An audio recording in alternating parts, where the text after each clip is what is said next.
My name is Kgaugelo Pule, and I am with the NSTF and with the STEMulator that they have already alluded to. So the STEMulator, for those who may not know, is an free online tool that we use for young people, young minds. We really want to spark their curiosity. You know, little ones are always just curious. How do things come about? And so the STEMulator really is just a portal into that, helping students see. And I'm hoping I see a few people who are part of the STEMulator crew here. Gerda, I think I saw you there, and Richard will also join us. But just to say where I come from, I'm a researcher, and I do outreaches also for NSTF on the STEMulator, and this was produced during lockdown. So lockdown was really a blessing for a lot of people, and so the NSTF was able to then build this amazing website. So without further ado, I'm going to share my screen.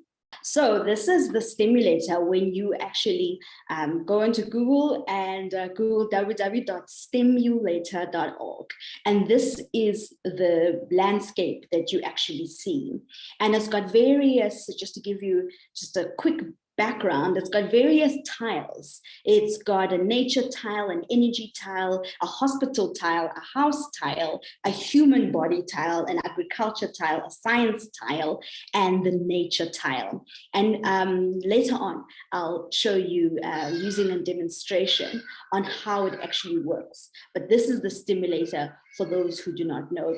You can look at it while we're actually talking through the presentation, www.STEMulator, the play on STEM, being science, technology, engineering, and mathematics. That's how the STEMulator got its name from.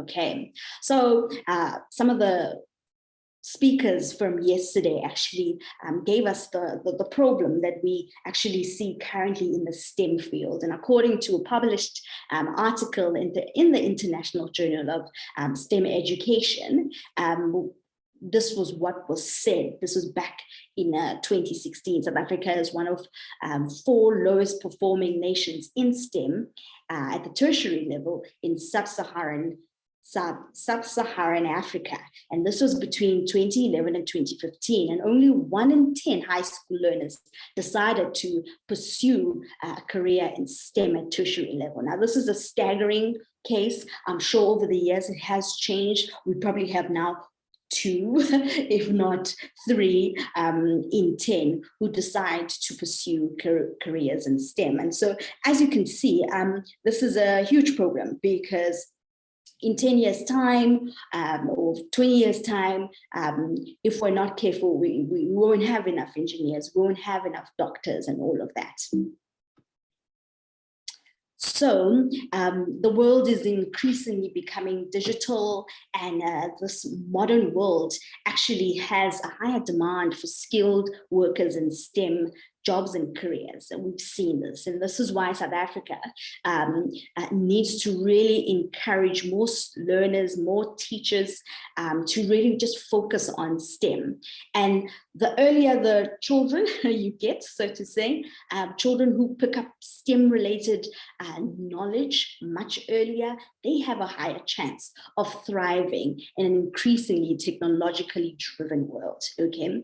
So STEM education, as we know, has become far more important than ever before, but it is very critical that we combine a broad range of knowledge in arts, communication, and social sciences. And this will help our learners to see how certain, careers and different specializations interact in real life.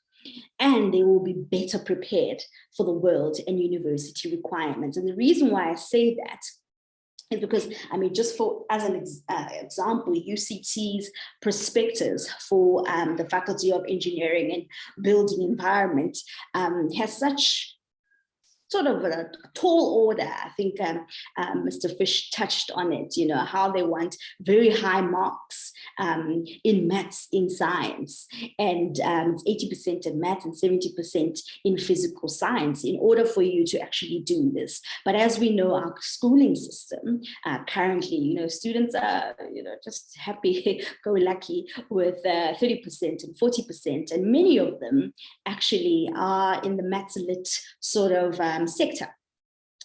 Stream rather, and they choose maths lit as compared to these. So one of the solutions, I don't want to dwell too much on the program, but I'm here to bring solutions. And so one of the solutions that NSTF has come up with is, how do we get kids interested in taking pure maths and science at a very early age? So one of the things that NSTF has done and has been doing over some time is to actually produce videos of NSTF award winners. And we have a YouTube channel that has literally a full playlist of all our NSTF award winners. And these videos are 5 minutes, some are 15 minutes, and these are just to be played probably at schools and things like that for students. They're short and sweet, to the point. And of course, if you are having older children, they can watch the 15-minute long videos that we have already set up. And these videos, as mentioned, you find them on YouTube. We also have a TikTok channel where you could also just find these. And so I'm just going to give you a snippet and play one of the videos. I hope you can see my screen. It's going to go through to YouTube. Can everyone see that? Yes, I can see it. Okay, hi, so I am Professor Shithal Sila, and I'm an associate professor at the University of Cape Town in the Department of Statistical Sciences, which is in the Faculty of Science. And I'm also the director of a research unit called the Modeling and Simulation Hub Africa. And what that research unit does is we focus on using computers and simulation to build models of disease so that we can help people like government make better decisions on how to manage diseases like COVID-19. So I grew up in a little rural town called Redhill, just north of Durban in KwaZulu Natal, and I did really well in maths in school, and that helped me get a scholarship to go to the University of Cape Town. And at the University of Cape Town, I started doing degrees a degree that was strong in maths called actuarial science, but it was a finance degree. But I knew that maths was my real passion, and I didn't want to end up or to start working in a finance corporation. I wanted to do something meaningful with maths. And that's when I got a scholarship from the National Research Foundation to take a master's degree. I learned how to use maths to solve everyday problems. And I stumbled upon solving these problems in the disease world. So if you have a disease and you want to, say, introduce a new medicine, or you want to introduce a new vaccine, the impact of the vaccine, the cost of the vaccine, is it going to be useful? I learned that I could use my maths to help governments answer those kinds of questions. So my field of research is infectious disease modeling. Now, what that means is we use mathematics to help understand how diseases behave and how they spread in a population and what we can do to control diseases. Now you think, diseases, isn't that about medicine? What does maths have to do with anything? But we have to understand that it's not just about the having a disease, it's about, can you seek care at a clinic or go to a hospital? Do you have access to receiving the appropriate treatment that you need?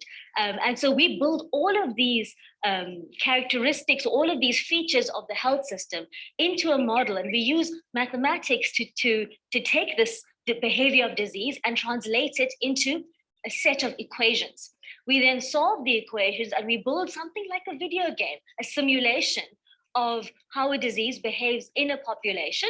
And then we use that simulation or that model to answer questions. So if we want to roll out the vaccine, like with the COVID vaccine we're doing at the moment, we can answer questions like, what impact will the vaccine have in reducing cases? So there's a direct link here.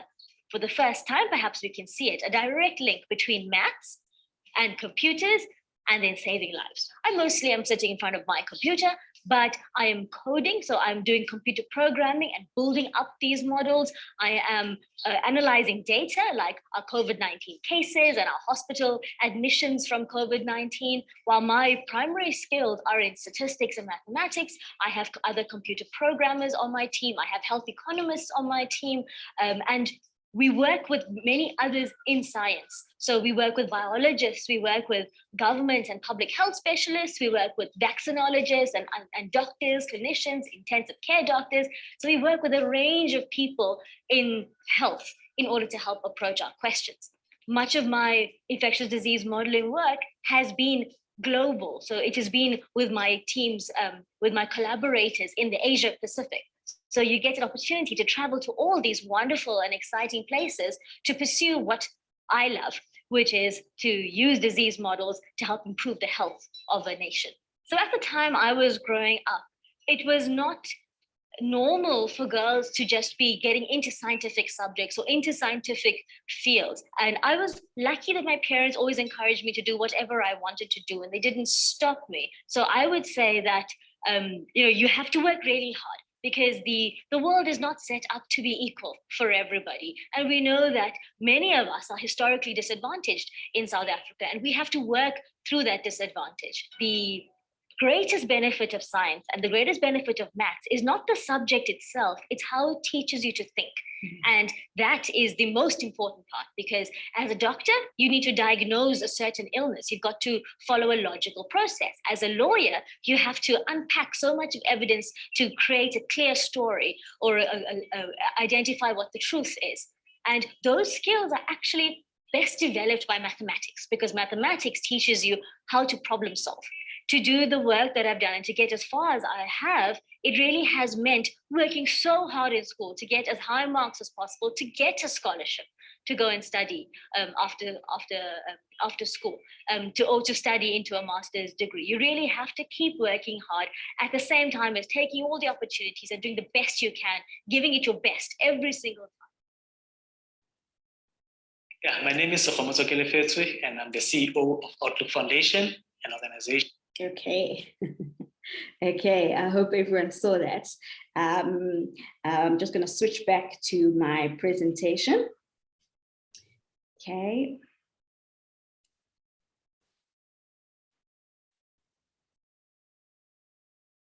While I do that, apologies. Kgaugelo, while you're doing that, could you please, if you're showing more videos, just show us a snippet, like one minute. No, that was the only video. That's the only video. Oh, all right. Thank you. That was the only video that I was going to share. And maybe just before we move on to the next thing is, as you could see, the video is it's 5 minutes, short and sweet, to the point, but more than anything, encouraging, inspiring young children to think about maths in a different way. And I think at school, it's probably, thrown down their throat that you have to do maths, and, but Prof. Shatil actually just shows us that actually, maths is everywhere. It's all around us, and it can be fun because it's mixed in with creativity.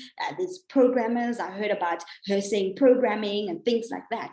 And then for students to see this, they see how maths and science can be applied in the normal world, so to say, but in a way that is very different to what they hear at school. So that's just one of the solutions that NSTF has come up with. The second one, which is very much linked to what the previous video was telling us about, is the career-based booklet that we have. So it's a cute little booklet that when we go out to outreaches, we tell students about the different careers that you can find. I mean, food scientists and forensic scientists and game designers and electric engineers and avionic engineers and biologists and all of that. I mean, there's over 40 different STEM related careers in this little booklet. And what we do is we give it to the teachers, particularly in this cute little bag that has the USBs, which I'll talk a little bit about, and we have the booklet, which we encourage the teachers to really use as part of their career guidance. So your LO teachers, your maths and science teachers, we really try and target them to look through the book and share it with the students. On the USB is a PDF version of the booklet, and the booklet can be shared via WhatsApp for the students who are really keen about science. And so we encourage the students, rather the teachers, to work with the students who are very interested, in maths and science and the careers that they could go into. And this is one of the books that NSTF has produced. And then, of course, the STEMulator. For those who maybe caught on the presentation quite late, the STEMulator was an NSTF, or is an NSTF initiative, and it encourages children of all ages to pursue STEM-related subjects. Now, the STEMulator is designed to operate on several platforms and devices, and we aim to reach the most remote areas. And so I mentioned this, the USB, which we give out to our teachers. It's actually loaded on the USBs, and the teachers from far-flung places can just put it into their laptops or computer centers, labs that they may have at schools, and literally plug and play. You can see the STEMulator and the different tiles and everything else that has to go with the STEMulator on this USB. So they don't need internet, it just plays on its own without any data needed. Same with the videos are loaded, and the booklet is loaded onto the USB for the teachers to use. And so it is designed not just to be on the website, but for those who don't have data. And we then, when we go to outreaches, we actually show them how it's done on computers so that they can actually see that this is something that actually is quite easy to do. We plug and play onto the laptop, and we show them the different tiles that we have. And so our recent outreach, we had a smart board, and that was really cool to use because we really did a live demonstration for the teachers, and they can see where to go. So for instance, as I mentioned, one of the tiles that STEMulator has is the energy tile. So if they're looking at energy and how energy is produced, they will click on the smart board and actually start seeing everything else that is linked to energy and power. And so this is how we then demonstrated for the students, because we want to get them interested and they can see the science Wikipedia, so to say, and get the teachers to see how they can use it as part of their content planning or curriculum or anything like that. So we've been to a few outreaches, career expos, showing the students how this works, showing the teachers how the USB works, how the career booklets works. And really it's been such a delight to see the students just light up, when you tell them about the different fields that are within the STEM world. And so my colleagues and I, we often just, partner up with Nzalo Careers, and at the beginning of the year we went to a few regions throughout South Africa, just showing the students how the STEMulator works and what a tool it can be for them when they're doing homework or they want to know something that is STEM related. And this is meant to just spark that curiosity, but most importantly, get them to understand that this is part of life. STEM is part of life.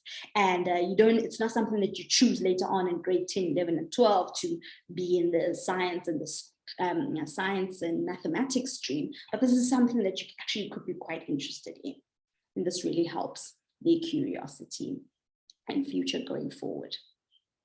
And of course, we've had challenges with the outreach. A lot of the students that we've seen at the outreaches are usually between grades 10 and 12, and we hardly see the smaller grades or students from smaller grades. And so it's often quite hard to speak to someone who's already chosen the maths literacy kind of route, you know, because most of the learners that we see have already chosen, so to say, the easy route, because primarily because of the teachers who, you know, would love to have their students pass.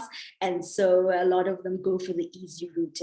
And so that's the route that they will take. And the teachers, they sometimes don't know where to go for accurate information regarding career guidance and whatever. And so some of the challenges we've seen is that they don't know. And so the booklet, as I mentioned, is a solution. Of course, we also want the teachers to align using the STEMulator USB to align their work with what is currently happening in terms of the curriculum.